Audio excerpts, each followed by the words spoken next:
Olá, seres curiosos, tudo bem? Eu sou a Cacá Oliveira. E eu sou a Anne Rodrigues. E vocês estão ouvindo Tá Por Dentro dessa História?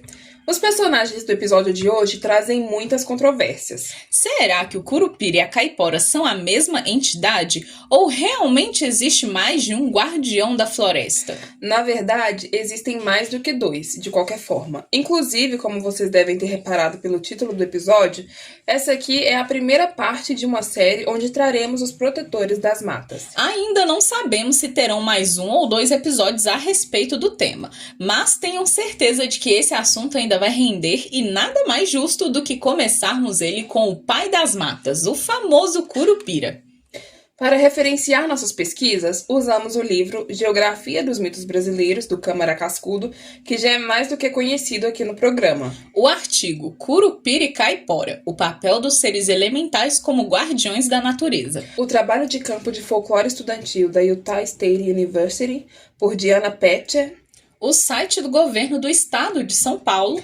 E o texto A Lenda do Curupira, do site Cultura Genial. O padre José Anchieta descreveu na Carta de São Vicente uma série de criaturas do nosso folclore, e entre elas está o Curupira. O padre conta o seguinte: é coisa sabida e pela boca de todos corre que há certos demônios, a que os Brasis chamam Curupira, que acometem aos índios muitas vezes no mato, dão-lhes de açoites, machucam-os e matam-os. São testemunhas disto os nossos irmãos, que viram algumas vezes os mortos por eles. Por isso, costumam os índios deixarem certo caminho que por ásperas brenhas vai ter ao interior das terras, no cume da mais alta montanha, quando por cá passam penas de aves, abanadores, flechas e outras coisas semelhantes como uma espécie de oblação, rogando fervorosamente aos curupiras que não lhes façam mal. Dá para ver que por essa descrição, Anchieta considerava o Curupira como um demônio que habitava as florestas, uma criatura que, inclusive, era capaz de matar. Aliás, ele é uma das entidades mais temidas por quem conta histórias sobre o folclore brasileiro.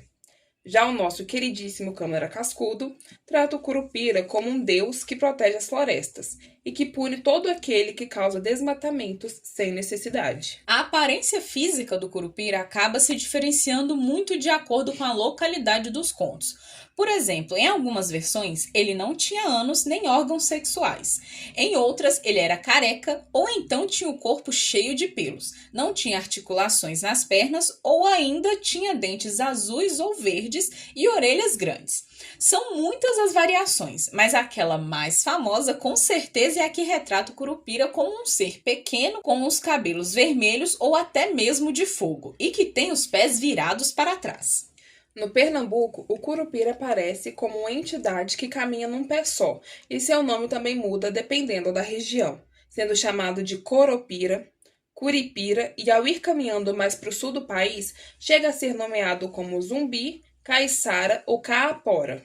Um outro estudioso, Barbosa Rodrigues, relaciona o Curupira e outros guardiões da floresta aos mitos asiáticos, trazidos durante a invasão pré-colombiana e que se instauraram no continente americano. No seu cuidado com a flora, o Curupira também é responsável por verificar a resistência e a saúde das árvores e faz isso batendo nos troncos e, segundo Couto de Magalhães, existe uma certa hierarquia entre os deuses e os subdeuses, onde Jaci representa a lua, Guaraci o sol e Rudá ou Perudá são o instinto amoroso. Já os semideuses, categoria onde se encaixa o Curupira, seriam aqueles que protegem os animais e a flora, garantindo que só seja retirado da natureza o que for necessário para a sobrevivência humana. Curupira era o responsável por proteger a floresta tropical em todos os sentidos, enquanto seria um tipo de chefe do Ayangá, que cuida da caça de grande porte, do Boitatá, que cuida da vegetação, e da Caapora, que cuida das caças pequenas. O Curupira acaba assumindo a fama de cruel ou até mesmo de demônio quando se volta contra os caçadores que abusam das florestas, tirando dela mais do que precisam ou fazendo crueldade com os animais. Ele detesta ainda mais quando o caçador vai atrás de uma fêmea prenha ou de seus filhotes. A entidade é cheia de artimanhas que usa para proteger a floresta. Ele pode se transformar em algum animal, se passando por uma caça impossível de ser alcançada. Aí o homem, quando está atrás dele, fica tão entretido com a busca que se perde no meio da mata. Então o Curupira apaga os rastros do caminho de onde ele veio e o homem não pode mais voltar. Ele também pode usar suas ilusões se apresentando como uma caça fácil. Daí o caçador atira uma flecha, mas quando chega perto para pegar a caça, ele vê que na verdade abateu um amigo, a esposa ou o próprio filho. No livro Geografia dos Mitos Brasileiros, Câmara Cascudo traz o trecho de um documentário onde há o relato de um homem que teve contato com o Curupira. E vamos chamar ele de Carlos, mas não sabemos qual era realmente o nome dele. O relato fala assim: Carlos estava próximo da mata e tinha um vulto que parecia estar encarando ele, mas ele pensou que era o filho de um conhecido e acabou deixando para lá. Daí ele ouviu um assobio fino e pensou que fosse alguém chamando. Ele olhou de novo e nada. Aí os assobios começaram a aumentar. Vinham de toda parte, do fundo do mato, da estrada, de cima das árvores. Então Carlos, achando que fossem corujas, pensou que fosse um mau agouro. Aí ele ficou meio com medo e parou para encarar de novo, porque queria se certificar de que era um conhecido mesmo. E daí a tal sombra estava mais perto. E Carlos conseguiu ver que não era o tal filho de seu conhecido, que chamava Zé Marinheiro. Quando olhou para o mesmo lugar, o vulto tinha sumido de novo. E mesmo assim, os assobios não paravam. O que fez ele começar a ficar bravo porque achou que tinha alguém pregando uma peça nele. Quando o vulto voltou a aparecer, Carlos gritou com raiva, perguntando se realmente era alguém que estava tentando assustar ele. Mas com essa atitude, o trem só piorou. A mata virou uma bagunça e é como se a própria floresta assobiasse como um demônio. Quando o sujeito voltou a aparecer, estava ainda mais perto de Carlos, que avançou com tudo para cima dele, mas quando deu por si, estava amarrado pelos pulsos. Então Carlos começou a se debater com raiva, tentando se soltar, e ele batia na criatura, chutava a canela e do nada ouviu um berro de onça. Com o barulho, ele pensou que a criatura fosse se assustar e deixar ele em paz. Porém, Carlos se enganou, e aí o trem foi ainda mais feio. As onças continuavam berrando, gatos começaram a miar, Cascavel tocava o chocalho, aí ele foi parar no chão com a criatura em cima dele. Nesse momento, parecia que até as árvores começaram a se curvar para sufocar o Carlos, e gaviões e urubus começaram a rodear do céu.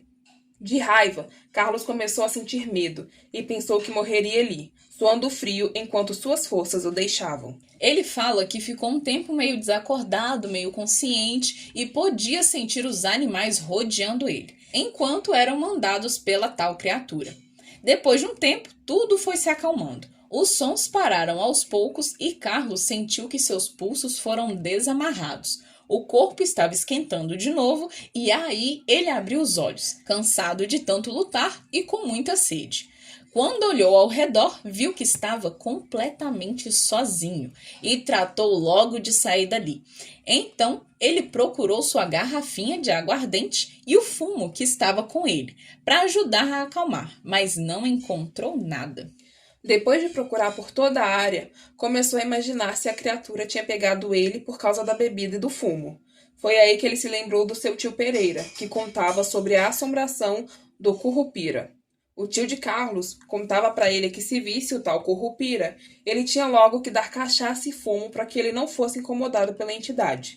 Quando se deu conta de que foi atacado pelo Curupira, Carlos sai correndo o mais rápido que pôde da mata, esbarrando em tudo quanto é árvore e arbusto que visse pelo caminho, como se estivesse bêbado, e quando chegou ao rancho, se jogou com roupa e tudo na rede, porque o corpo não parava de tremer de medo. Já a estudante americana Diana Patchett, em seu trabalho de campo sobre o folclore, entrevistou um brasileiro nativo de Manaus a respeito do Curupira.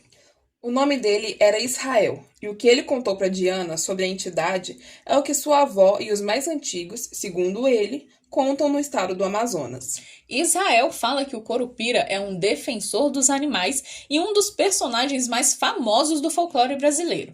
A criatura gosta de sentar na sombra das mangueiras para comer os frutos e, se perceber que está sendo observado, sai correndo numa velocidade tão grande que uma pessoa não consegue acompanhar, então nem adianta ir atrás. Segundo o brasileiro, o Curupira só pratica suas artimanhas contra quem faz mal para a floresta, porque ele é um protetor das matas. Ele ainda conta que sua avó chegou a ver o Curupira uma vez quando ela tinha 20 anos e morava no interior de Urucurituba. Bom, além de tudo que já vimos, segundo os povos indígenas acreditavam, era a explicação para barulhos e sons estranhos que se ouviam na floresta.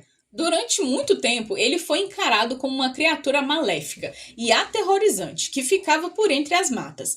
Mas a verdade é que ele sempre foi uma figura protetora da fauna e da flora, e suas maldades eram direcionadas para pessoas mal intencionadas ou para quem não o agradasse com a famosa oferenda de fumo e cachaça. Sua fama de enganador se dá muito pelo fato de que o Curupira tem o costume de fazer os caçadores se perderem nas florestas com as pegadas ao contrário, ou então ele pode imitar vozes humanas para confundir também.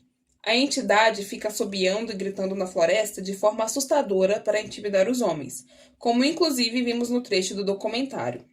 Em relação ao nome do Curupira, ele vem do tupi antigo e quer dizer corpo de menino, segundo acreditam alguns especialistas. Uma curiosidade super interessante é que no dia 17 de julho se comemora o Dia da Proteção às Florestas, e esse dia também é considerado como o Dia do Curupira.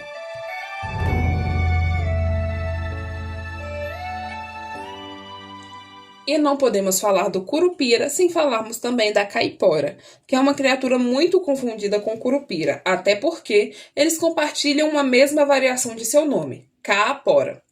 Aliás, outras variantes para o nome da Caipora seriam Zumbi e Caiçara, é o mesmo do Curupira, inclusive. A origem da Caipora é bastante confusa. Alguns acreditam que ela de algum modo seja descendente do Saci ou do Curupira. Mas outros estudiosos apontam momentos da história onde ela aparece como uma criatura semelhante ao Anhangá.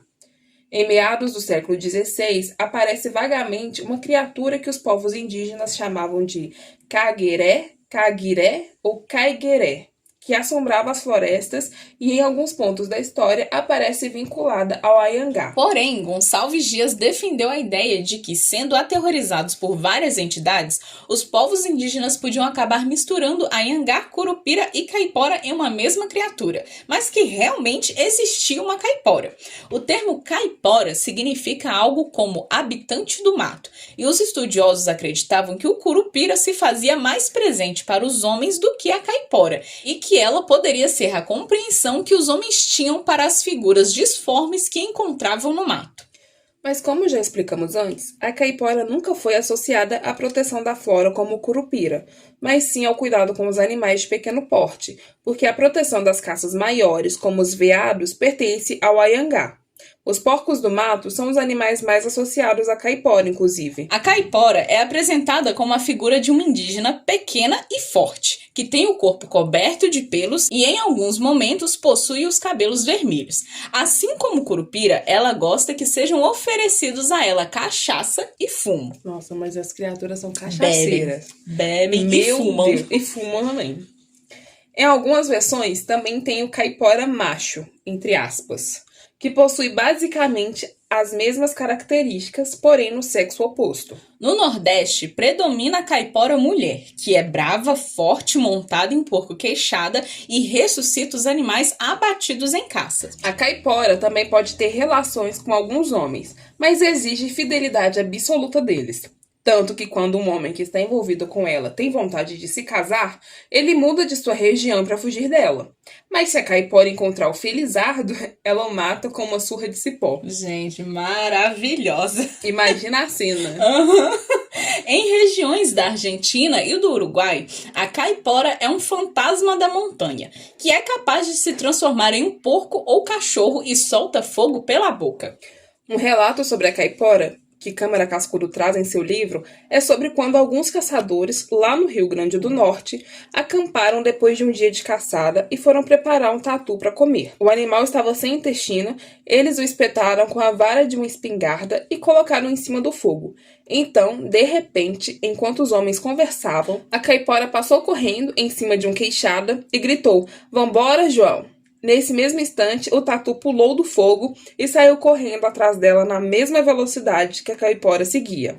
Uma outra semelhança que essa entidade tem com o curupira é que se um caçador for pego atrás de uma fêmea prenha ou com filhotes, ele com certeza não vai sair impune. Ela também atrapalha os caçadores afugentando os cães farejadores, espantando os animais fáceis de caçar, assobiando na mata para confundir os homens, e se alguém for pego caçando numa sexta de lua, nos dias santos ou domingo, aí que ela atrapalha mesmo. Acredita-se que essa crença tenha surgido durante a colonização, que buscava converter os povos indígenas ao cristianismo.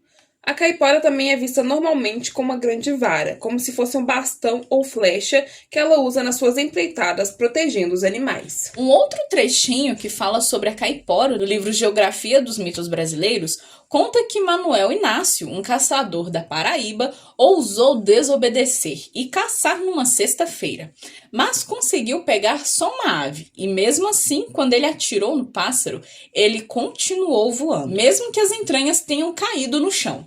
Manuel ouviu gargalhadas na floresta e um ser invisível sussurrou ferozmente para seu cachorro. Daí, o animal caiu no chão meio morto, meio vivo. Então, Manuel teve certeza de que era castigo da caipora. Então, curiosos, o que acharam do episódio de hoje? Vocês eram do time que acreditavam que as duas entidades eram uma só ou sabiam que curupira e caipora são duas criaturas diferentes?